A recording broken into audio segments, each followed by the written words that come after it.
What's up mga idol? So ayan, meron na naman tayo ditong panibagong pyesa para sa ating Honda Click dito.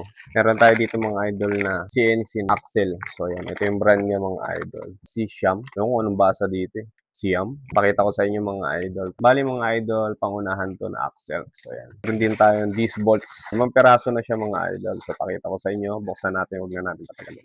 Ito siya mga idol ng disc bolts natin. Ayan, sirain na lang natin ng plastic. Bali 5 peraso to mga idol. Ayan. Alam nyo naman sa mga stock mugs ng Honda Click mga idol. 5 holes yan. Pero sa Honda Click dito, 4 holes lang kahit stock mugs yan. Ang ready na rin kapag nagpalit tayo ng mugs. Yung quality mga idol. Solid ang quality niyan. Kabit natin yan mga idol. Tapos ito, axle.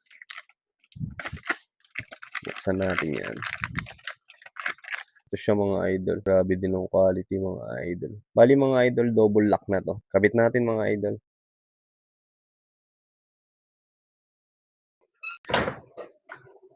Gitna natin para maluwag tayo mga idol. Hindi mahirap sa space gumalaw-galaw. Yan. Kuha muna tayong tools. So mga idol, bali ito yan. Kitang-kita nyo naman mga idol. Pininturahan na lang natin yan pero puro kalawang na yan. Tapos, disc bolts natin. Tingnan nyo naman yung itsura. Pangit diba tignan? Pati yan, sunod natin yan. Tapos ayan, mga yan. Hintayin lang natin dumating mga idol. Hintayin na sana natin bago natin ikabit kaso. Hindi na tayo nakapaghintay, ikabit na natin para bawasan mga idol. Kung hindi na natin kalasin ito mga idol, kasi may hirapan pa tayo magkalas dun. Sumasayad yung caliper sa mags. Ito, dito susundutin na lang natin yan. Mga idol, ito na yung kailangan natin dyan. 19. Tsaka 14 mga idol. Ayan, socket. Kabilaan na yan mga idol.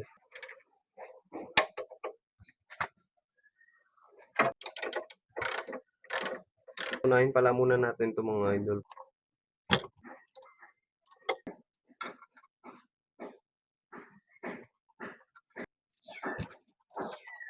Bali mga idol, ito nga pala yung napili natin. Concave yung design niya kasi wala na yung parang flower type mga idol. Mga idol, nakabit na natin. May tira pa tayong isa. Extra yan mga idol. Baka mamaya malaglagan tayo. Hindi pa natin nilagyan ng lock nut. May lumuwag. Eh, lalagyan na natin. Pitan na muna natin mga idol. Yung mga idol, eh, nakabit na natin. So, ito naman yung kakabit natin. Kandahan mga idol sa axle na to, double nut na yan mga idol. For safety rin yun. Kasi nga CNC, alam nyo na mga idol, lumuluwang. Kasing haba lang sila. Pero tingnan nyo naman ang itsura, di ba? Ito nga pala yung pinaka-spacer natin. Ganun sa kabila. Higpitan muna natin. Ngayon na mga idol, nakabit na natin.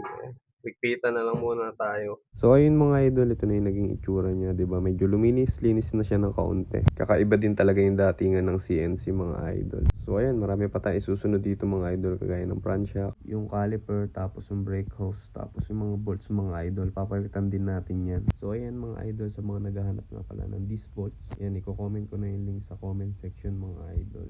Bali meron dalawang type yan mga idol. Ito nga yung sa atin ng concave, tapos di ako sigurado sa isa eh. Tapos sa axle naman mga idol, marami kayong pagpipilian doon. So ayun mga idol, abang na lang kayo sa susunod pa nating mga upgrades dito. Hanggang dito na lang mga idol. Salamat sa panonood. See you in the next video. Cheers! Ayaw mo bang maniwala na halik ay para lasa?